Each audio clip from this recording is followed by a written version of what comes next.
Good morning बच्चों। मैं Dinesh Kumar, TGT physical education, केंद्रीय विद्यालय पन्ना। आज की क्लास में आपका स्वागत है। और हम इसी क्रम में पढ़ रहे हैं कि जैसे मैंने पिछले क्लास में आपको पढ़ाया था शारीरिक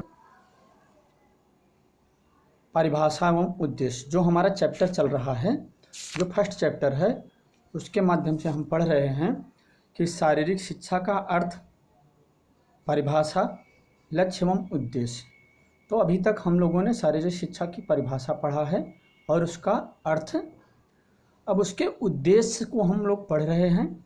तो उद्देश्य में पिछले क्लास में मैंने बताया था कि तरह तरह के वैज्ञानिकों ने, राइटर ने अपने परिभाषा के माध्यम से, डेफिनेशन के माध्यम से समझाने की कोशिश की है।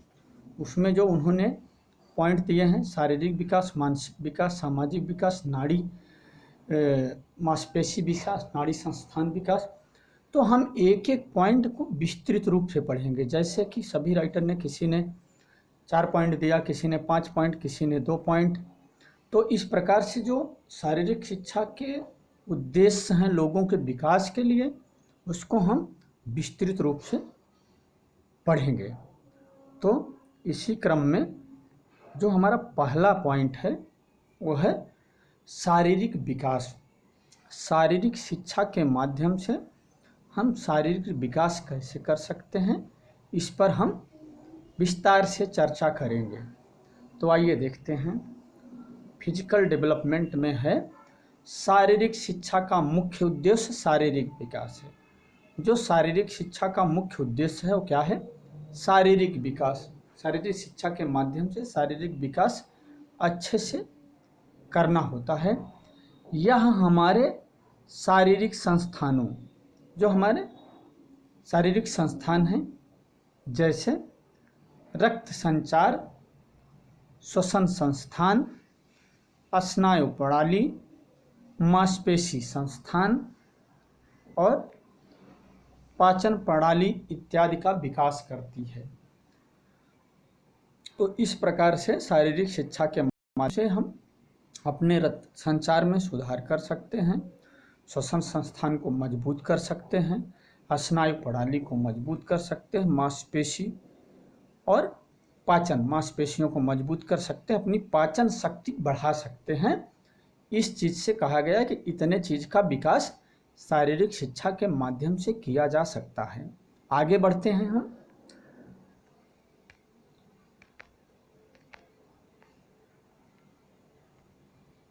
आगे लाइन में है कि शारीरिक शिक्षा शारीरिक क्रियाओं से संबंधित है और जब हम शारीरिक क्रियाएं करते हैं तो उनका हमारे शरीर के विभिन्न संस्थानों पर बहुत प्रभाव पड़ता है। इन संस्थानों के आकार, रूप और क्षमता में विकास होता है। मतलब जो ऊपर बताया गया है कि विभिन्न संस्थानों पर इसका प्रभाव पड़ता है, तो इसमें यह है कि विभिन्न प्रकार से इन संस्थानों के आकार में जो मांसपेशियों का आकार बढ़ता है, मांसपेशियां चमकीली होती, उसमें निखार आता है। और क्षमता में भी, जो क्षमता है उसकी क्षमता में भी विकास होता है। जबकि कहा गया है कि शारीरिक विकास शारीरिक शिक्षा के उद्देश्यों द्वारा संभव है। ये कहा गया है कि शारीरिक विकास शारीरिक शिक्षा के द्वारा ही संभव है, जबकि यह कहा गया है कि शारीरिक विकास शारीरिक शिक्षा के उद्देश्यों द्वारा ही संभव है। यह एक अच्छा एवं स्वस्थ शरीर बनाने में सहायक है, जो एक बहुमूल्य निधि है। जो हमारी शरीर है वो हमारे लिए बहुमूल्य निधि है। तो अगर हम स्वस्थ नहीं रहेंगे तो हम किसी कार्य को अच्छे से नहीं कर पाएंगे। इसलिए बताया गया है कि जो हमारी शरीर है, हमारा स्वास्थ्य है, हमारे लिए बहुमूल्य निधि है, बहुमूल्य संपदा है और राष्ट्र निर्माण में सहायक है। हमारे युवा या हमारे समाज के लोग अगर स्वस्थ नहीं रहेंगे वो स्वस्थ राष्ट्र का निर्माण नहीं कर सकते हैं। यदि हमारे संस्थान स्वस्थ होंगे तो हम उचित रूप से कार्य कर पाएंगे, कार्य करेंगे। जैसे हमारा रक्त संस्थान, नाड़ी संस्थान, मांसपेशी संस्थान, श्वसन संस्थान, मीन्स कह लीजिए अगर हम पूरे तरीके से हमारे शरीर के सारे सिस्टम स्वस्थ रहेंगे तो भी हम किसी कार्य को उचित रूप से अच्छे तरीके से कर सकते हैं, वरना हम अच्छे से कोई कार्य करने में असमर्थ रहेंगे। पॉइंट नंबर 2 नंबर पॉइंट में दिया गया है मानसिक विकास। मीन्स अभी तक हम लोग क्या पढ़े? शारीरिक विकास। पॉइंट नंबर 2 में है मानसिक विकास, मेंटल डेवलपमेंट। यह उद्देश्य व्यक्ति के मानसिक विकास से संबंधित है। जो शारीरिक शिक्षा का उद्देश्य है वो व्यक्ति के मानसिक विकास से संबंधित है। शारीरिक शिक्षा के कार्यक्रमों में कई ऐसी क्रियाएं होनी चाहिए जो मस्तिष्क को जागरूक करें। जो शारीरिक शिक्षा में विभिन्न प्रकार के टेस्ट बनाए गए हैं उसमें मानसिक विकास होता है, उसको करके बच्चे अपने मेंटल डेवलपमेंट को कर सकते हैं। तो कहा गया कि शारीरिक शिक्षा के कार्यक्रमों में कई ऐसी क्रियाएं होनी चाहिए जो मस्तिष्क को जागरूक करें, ध्यान मग्न बनाएं और सही मापदंड दें। वास्तव में यह द्विमार्गी प्रक्रिया है। शारीरिक क्रियाएं मस्तिष्क को तेज बनाती हैं। जो फिजिकल एक्टिविटी है वो मेंटल डेवलपमेंट को बढ़ाती हैं। शारीरिक क्रियाएं मस्तिष्क को तेज बनाती हैं और दूसरी तरफ इन क्रियाओं के प्रदर्शन में मस्तिष्क की एकाग्रता जरूरी है। कहा गया कि शारीरिक क्रियाओं के माध्यम से जो हम मानसिक मजबूती लाते हैं तो उसमें कहा गया कि इन क्रियाओं के प्रदर्शन में मस्तिष्क एकाग्रता जरूरी है। यदि हम कोई फिजिकल एक्टिविटी कर रहे हैं तो उसमें पूर्ण रूप से हमारा दिमाग लगा रहना चाहिए, हम उसके बारे में ही सोचें और उसके बारे में ही ध्यान मग्न रहें। इन क्रियाओं सहित शारीरिक शिक्षा भी अन्य विषयों की तरह एक विषय बन गया है। मीन्स जितना शारीरिक शिक्षा के बारे में बताया गया कि इन सारी क्रियाओं को करते हुए, पढ़ते हुए, इन क्रियाओं सहित शारीरिक शिक्षा भी एक अन्य विषय की तरह, एक अन्य सब्जेक्ट बन गया है। इसमें खेलने के तरीके, खेल कैसे खेला जाता है उसके तरीके बताए गए हैं, नियम, मनोवैज्ञानिक शिक्षा, शरीर रचना, संतुलित आहार, स्वास्थ्य और रोग, व्यक्तिगत स्वास्थ्य इत्यादि आते हैं। मीन्स शारीरिक शिक्षा के उद्देश्य में क्या क्या है? खेल खेलने के तरीके, नियम, मनोवैज्ञानिक शिक्षा, शरीर रचना, संतुलित आहार, स्वास्थ्य और रोग, व्यक्तिगत स्वास्थ्य इत्यादि आते हैं। इन सब के बारे में बताया जाता है।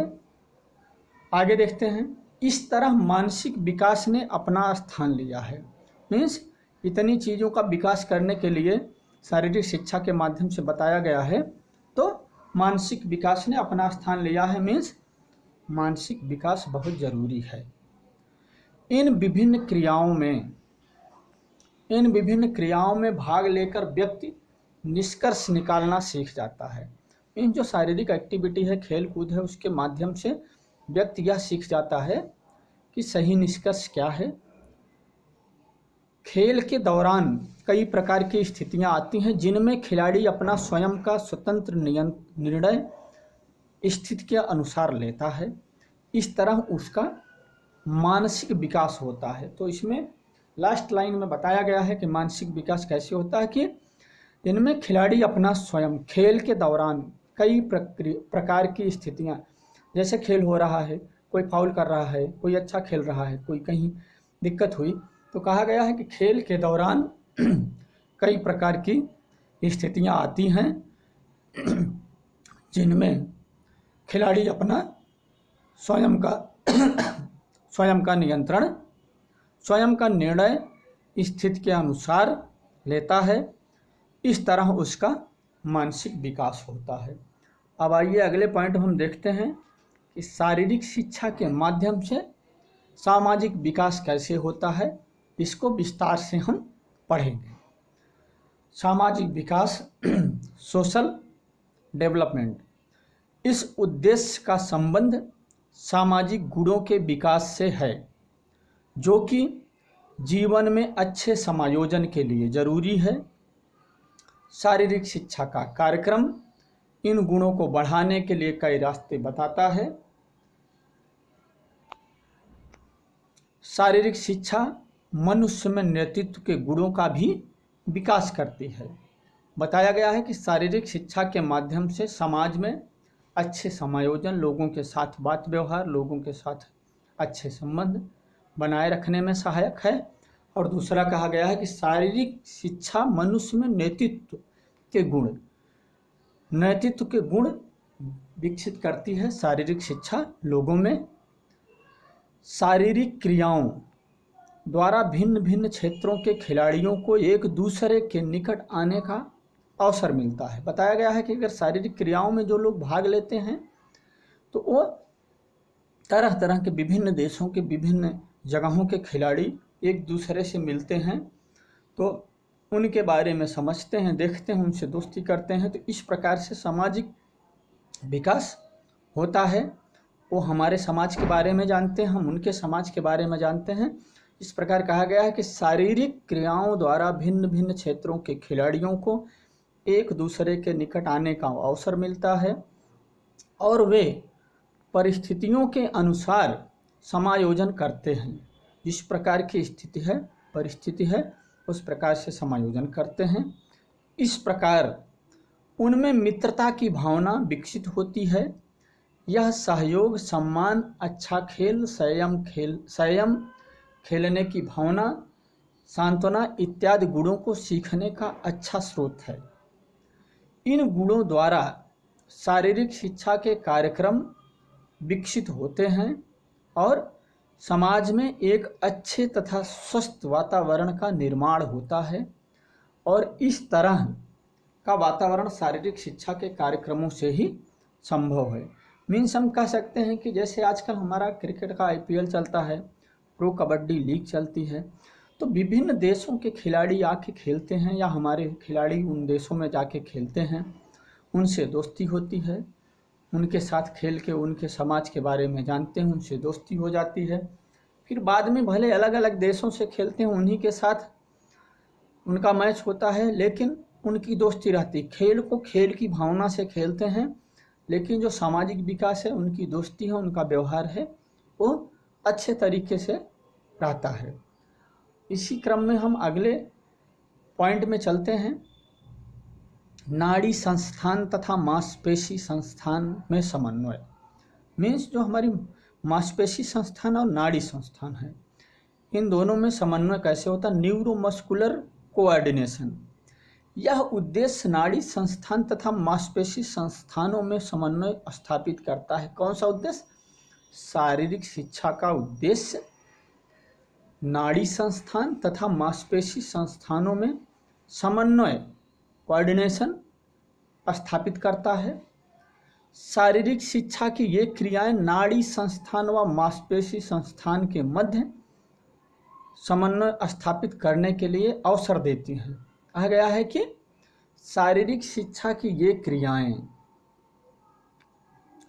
शारीरिक शिक्षा की एक क्रियाएं नाड़ी संस्थान व मांसपेशी संस्थान के मध्य समन्वय स्थापित करने का अवसर देती हैं। खेलों की विभिन्न स्थितियों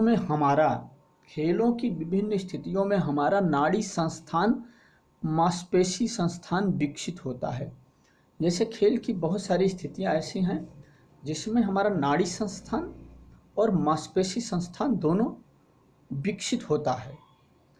अच्छा नाड़ी संस्थान शारीरिक क्रियाओं की थकान दूर करने में सहायता करता है। अच्छा नाड़ी संस्थान जो हमारा नाड़ी संस्थान है वो हमारे शारीरिक क्रियाओं की थकान, जो हम कोई भी एक्टिविटी करके थक जाते हैं, अगर हमारा अच्छा नाड़ी संस्थान डेवलप हुआ है तो उसके माध्यम से थकान दूर करने में बहुत सहायता मिलती है। यदि हमारा नाड़ी संस्थान व मांसपेशी संस्थान अच्छा होगा तो हमारी शारीरिक ऊर्जा का उचित प्रयोग होगा। कहा गया है कि हमारा नाड़ी संस्थान और मांसपेशी संस्थान अच्छा होगा तो हमारी जो शरीर की ऊर्जा है उसका हम सही प्रयोग कर सकते हैं, सही उपयोग कर सकते हैं। अन्यथा हम काम कम करके ज़्यादा एनर्जी वेस्ट कर सकते हैं, अपनी ऊर्जा खराब कर सकते हैं। लेकिन अगर हमारा नाड़ी संस्थान, मांसपेशी संस्थान अच्छा है तो हम कम ऊर्जा का उपयोग करते हुए भी अधिक कार्य कर सकते हैं। आगे देखते हैं, शारीरिक क्रियाएं करने में हमारा प्रतिक्रिया समय, रिएक्शन टाइम कम हो जाता है। तो इसको हम बताना चाहते हैं रिएक्शन टाइम। शारीरिक क्रिया करने में हमारा प्रतिक्रिया टाइम, रिएक्शन टाइम कम हो जाता है। रिएक्शन टाइम मीन्स किसी भी चीज़ को हम कितनी जल्दी रिएक्ट करते हैं, उसके बारे में कितनी जल्दी रिएक्शन करते हैं, ये बताया गया है कि शारीरिक क्रिया करने में हमारा प्रतिक्रिया समय, जो लोग फिजिकल एक्टिविटी करते रहते हैं उनका जो है रिएक्शन टाइम कम हो जाता है। जैसे कि हमारा 100 मीटर में स्टार्ट दिया जाता है। स्टार्ट का क्वेश्चन इस प्रकार है, athlete on your mark. Athlete पहले फ्री जोन एरिया में अपने आप को फिट मेंटेन करता रहता है, वार्म अप करता रहता है। जैसे उसका बोला जाता है एथलीट ऑन योर मार्क, खिलाड़ी को तुरंत माइंड में हो जाता है कि अपने अपने मार्क के ऊपर जाना है। अगला क्वेश्चन होगा set, athlete on your mark, खिलाड़ी अपने अपने लेन के सामने आ जाएंगे और सेट की स्थिति में वो ऐसे सेट हो जाएंगे कि वो एकदम पूरा शरीर उनका मूवमेंट नहीं करेगा, एकदम कहीं से नहीं हिलेंगे। सेट के थोड़ी देर बाद ही गन फायर होता है तो रिएक्शन टाइम कम हो जाता है। जिसका जितना रिएक्शन टाइम कम होगा वो उतना अच्छा परफॉर्मेंस किसी भी गेम में करेगा। इसीलिए अगर आप लोग देखे होंगे कभी 100 मीटर की रेस, 200 मीटर की रेस, या बास्केटबॉल में गोल करते समय, या फुटबॉल के गोल कीपर का रिएक्शन टाइम ये होता है कि कितना जल्दी उस चीज़ पे रिएक्शन करें। तो जैसे athlete on your mark gun fire होता है तो जिसका जितना रिएक्शन टाइम कम होता है वो उतना जल्दी स्टार्ट कर देता है रेस को। यही है रिएक्शन टाइम। शारीरिक क्रियाओं को करने में हमारा प्रतिक्रिया समय, रिएक्शन टाइम कम हो जाता है। शारीरिक क्रियाएं हमारे शरीर को उचित गति देती हैं। जो हमारी शारीरिक क्रियाएं हैं उसके माध्यम से हमारे शरीर को उचित गति मिलती है। इस तरह शारीरिक क्रियाओं द्वारा नाड़ी संस्थान व मांसपेशी संस्थान कुशल बनता है। तो कहा गया है कि शारीरिक शिक्षा का उद्देश्य जो है मानसिक विकास में बहुत ही लाभदायक है। शारीरिक विकास में लाभदायक है, मानसिक विकास में, और नाड़ी संस्थान के समन्वय, कोऑर्डिनेशन में इसका बहुत महत्व है। अब हम चलते हैं अगले पॉइंट के लिए, जो अभी हमने पढ़ा नाड़ी संस्थान विकास, सामाजिक विकास, मानसिक विकास। अब जो हमारा अगला पॉइंट है वो है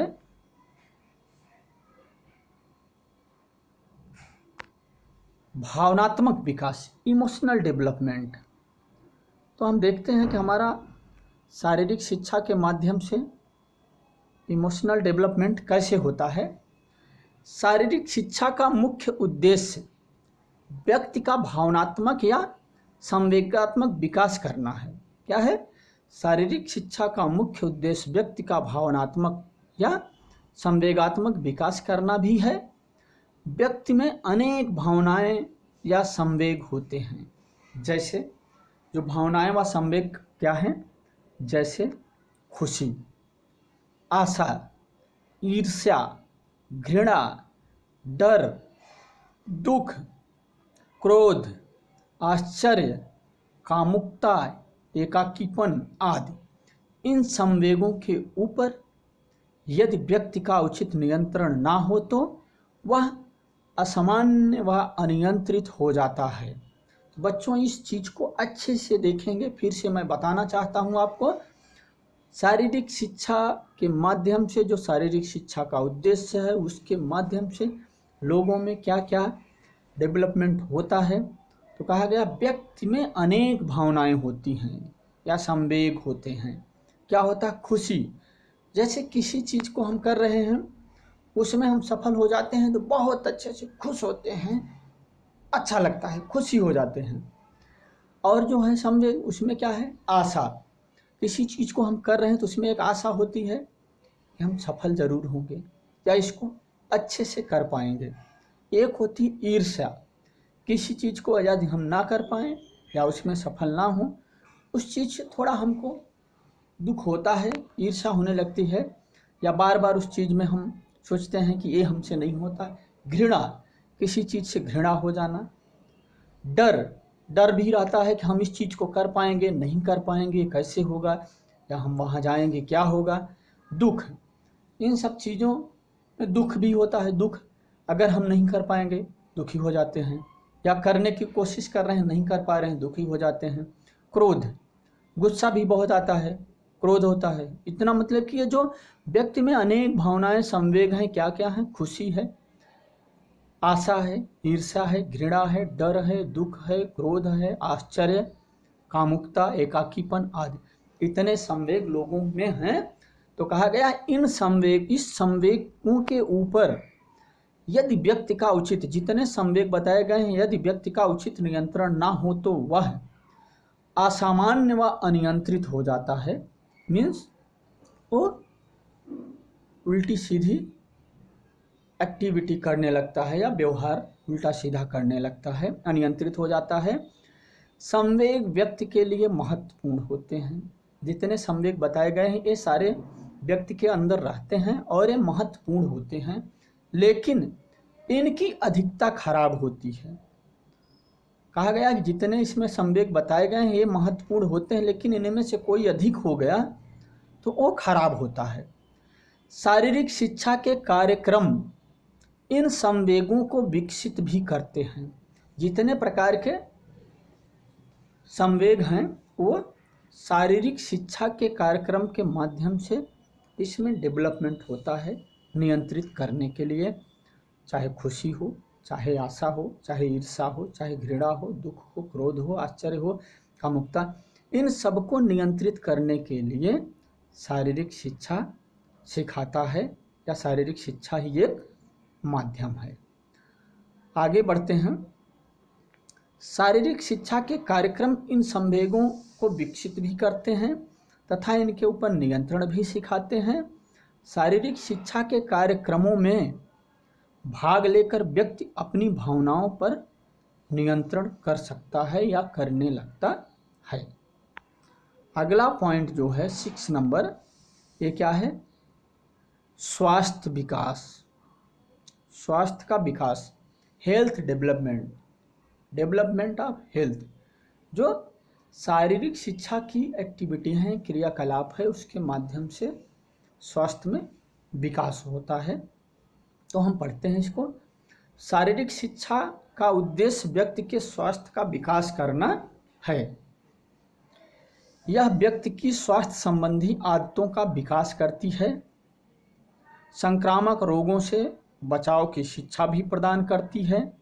मनोरंजन के लिए भी अनेक कार्यक्रम होते हैं। आधुनिक युग में शारीरिक शिक्षा के कार्यक्रम चिंता, दबाव व तनाव को काफ़ी सीमा तक कम करते हैं। क्या कहा गया है कि आधुनिक युग में, जो आज का हमारा युग है, उसमें क्या है? आधुनिक युग में शारीरिक शिक्षा के कार्यक्रम, जो शारीरिक शिक्षा के कार्यक्रम हैं वो चिंता, दबाव व तनाव को काफ़ी सीमा तक कम करते हैं। जो हमारे फिजिकल एक्टिविटी कार्यक्रम हैं उसमें उसको करके लोग इन चीज़ों पर नियंत्रण कर सकते हैं। चिंता, दबाव, तनाव में काफ़ी सीमा तक कम कर सकते हैं ताकि व्यक्तियों के स्वास्थ्य को उन्नत किया जा सके। अगला हम पॉइंट देखते हैं। जो हमारा पॉइंट है वो है शारीरिक शिक्षा की आवश्यकता और महत्व। जो हमारा है शारीरिक शिक्षा की आवश्यकता और महत्व, मीन्स शारीरिक शिक्षा की आवश्यकता हमको क्या है और इसका महत्व क्या है। Need and importance of physical education, ये बताया गया है need and importance of physical education, कि शारीरिक शिक्षा की आवश्यकता क्या है और इसका महत्व क्या है। तो हम इसको देखते हैं। आधुनिक संसार में अनेक स्वास्थ्य संकट हैं। आज के समय में स्वास्थ्य के लिए अनेक संकट हैं तथा दूसरी ओर प्रत्येक क्षेत्र में मशीनीकरण हो चुका है। कहा गया कि आधुनिक संसार में स्वास्थ्य के लिए बहुत संकट हैं, दूसरी ओर क्या है, प्रत्येक क्षेत्र में मशीनीकरण हो चुका है। हर क्षेत्र में सभी कार्य मशीनों से किए जाते हैं, हो चुका है। हस्त परिश्रम, मतलब जो हाथ से करने वाले कार्य हैं, हस्त परिश्रम को अधिक महत्व नहीं दिया जा रहा है आजकल। पहले लोग, बहुत सारे लोग इकट्ठा होकर कोई काम करते थे, आज वो सारे काम मशीनों से हो रहे हैं। कहा गया कि हस्त परिश्रम को अधिक महत्व नहीं दिया जा रहा है। ऐसे समय में शारीरिक शिक्षा की बहुत आवश्यकता है, नहीं तो मानव जीवन के अस्तित्व पर एक प्रश्न चिन्ह लग सकता है, अर्थात उसका जीवन खतरे में पड़ सकता है। यह एक आम तथ्य है कि आजकल प्रत्येक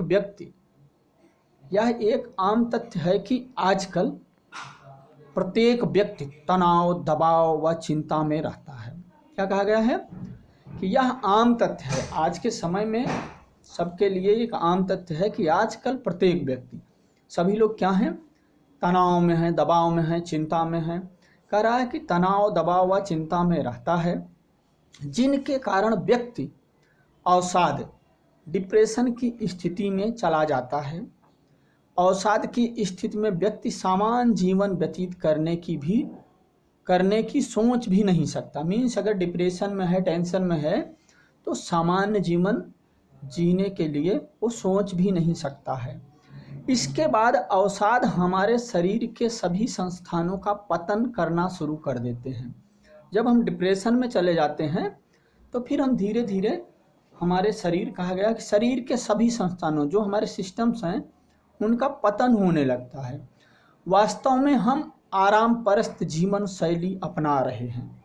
आज के जो लोग हैं, आज के जो युवा हैं, वो सब क्या करना चाहते हैं, आराम परस्त, मतलब कोई काम ना करना पड़े, सारे काम आराम से हो जाए। वास्तव में हम आराम परस्त जीवन शैली अपना रहे हैं, जिसके कारण हम रक्त के उच्च कोलेस्ट्रॉल,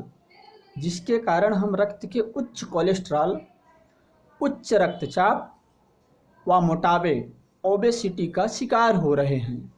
यदि हम स्वस्थ रहना चाहते हैं और अच्छे नागरिक बनना चाहते हैं तो हमें शारीरिक शिक्षा की छत्र छाया में अवश्य आना पड़ेगा।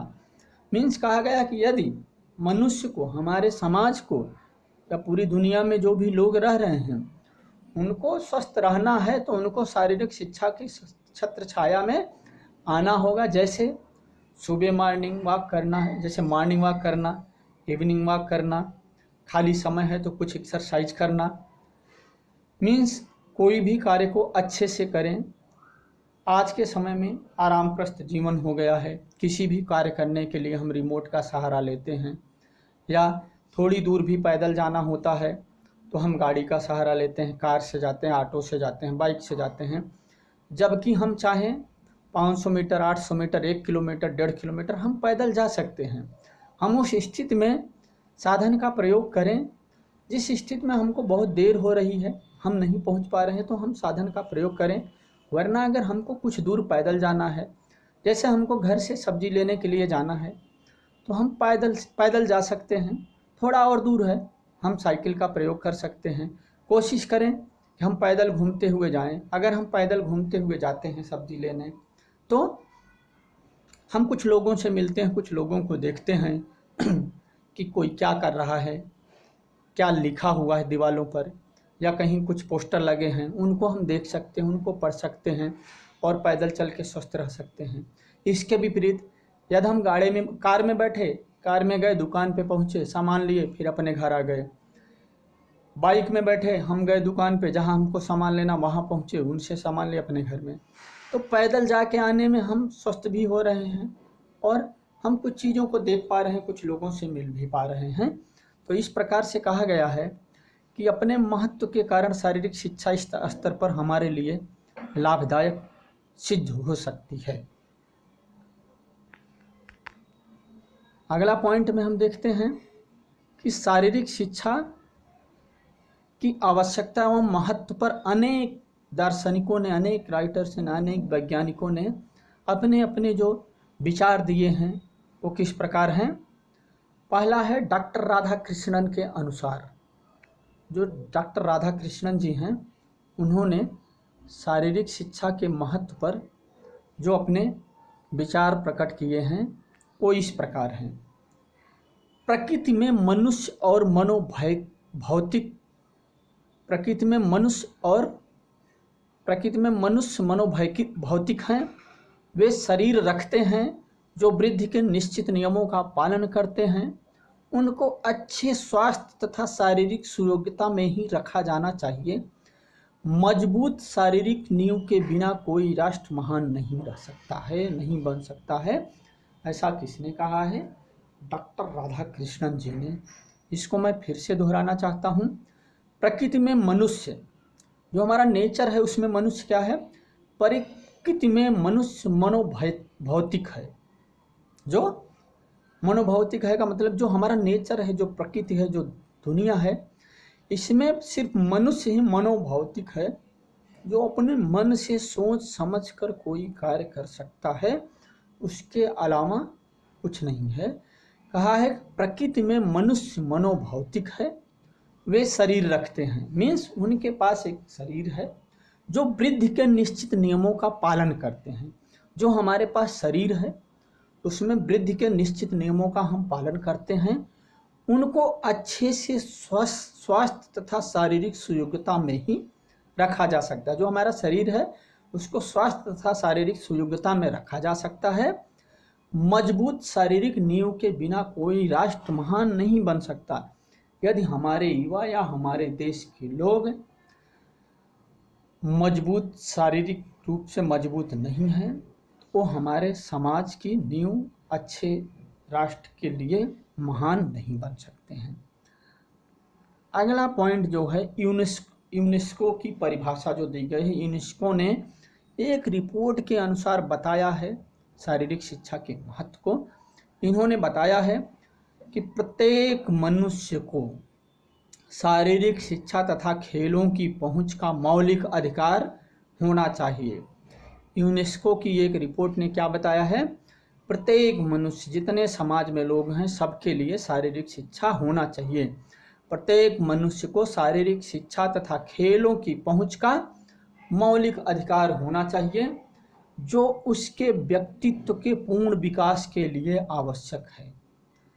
अगला जो हमारा है विचार जो है मॉन्टेग्यू के अनुसार, उन्होंने कहा है कि शारीरिक शिक्षा ना तो मस्तिष्क का और ना ही शरीर का प्रशिक्षण करती है, बल्कि संपूर्ण व्यक्ति का प्रशिक्षण करती है। इन्होंने कहा है कि शारीरिक शिक्षा ना तो मस्तिष्क और ना ही शरीर का, बल्कि संपूर्ण व्यक्ति का, पूरे व्यक्ति का प्रशिक्षण करती है। रूसो के अनुसार है शारीरिक शिक्षा शरीर का एक मजबूत ढांचा है। जो शारीरिक शिक्षा क्या है? शरीर का एक मजबूत ढांचा है जो मस्तिष्क के कार्य को निश्चित तथा आसान करता है। शारीरिक शिक्षा शरीर का एक मजबूत ढांचा है जो मस्तिष्क के कार्य को निश्चित तथा आसान करता है। रेबर्न के अनुसार इन्होंने बताया है हमें भारतीय शिक्षा एक सामान्य शारीरिक शिक्षा की आवश्यकता है। हमें भारतीय शिक्षा एक सामान्य शारीरिक शिक्षा की आवश्यकता है। हमें शिक्षा की धारणा की आवश्यकता है जिसमें शारीरिक शिक्षा उचित स्थान ले सके और जिसमें इसके वास्तविक महत्व को पहचाना जा सके। स्वामी विवेकानंद जी के द्वारा कहे गए शब्द जो हैं, स्वामी विवेकानंद जी ने कहा है कि आज भारत को भगवत गीता की नहीं बल्कि फुटबॉल के मैदानों की आवश्यकता है। इन्होंने कहा है कि आज भारत को भगवत गीता की नहीं बल्कि फुटबॉल के मैदानों की आवश्यकता है। इनका कहने का मतलब ये है कि अगर हमारे युवा स्वस्थ रहेंगे तो किसी भी चीज़ को आसानी से कर सकते हैं। यदि वो अस्वस्थ हैं तो किसी भी कार्य को करने में असमर्थ हो जाएंगे। यह भी कहा गया है कि वाटरलू की लड़ाई कीटोन के खेलों के मैदान पर जीती गई। अगला जो हमारा है पॉइंट, एच.सी. बक के अनुसार एक उचित रूप से निर्देशित शारीरिक शिक्षा का परिणाम स्वास्थ्य, खुशी, कुशलता तथा चरित्र होना चाहिए। प्लेटो के अनुसार स्वस्थ शरीर में ही स्वस्थ मस्तिष्क का निवास होता है। किसने कहा है? प्लेटो ने। आगे देखते हैं, इसलिए ऊपर लिखित जो ऊपर लिखे गए परिभाषाएं हैं, विचार हैं, इसलिए ऊपर लिखित तथ्यों को मद्देनजर रखते हुए यह कहा जा सकता है कि शारीरिक शिक्षा के विभिन्न कार्यक्रमों की बहुत अधिक आवश्यकता है। वास्तव में शारीरिक शिक्षा का इस समय सभी के लिए बहुत महत्वपूर्ण है। निम्नलिखित बिंदु शारीरिक शिक्षा के महत्व को स्पष्ट रूप से दर्शाते हैं। तो बच्चों, आज की क्लास यहीं हम समाप्त करना चाहते हैं। आशा है कि आप इसको अच्छे से समझ पाए होंगे और विस्तार से इसको पढ़ें, समझें, जो ना समझ में आए हमसे पूछें। Thank you.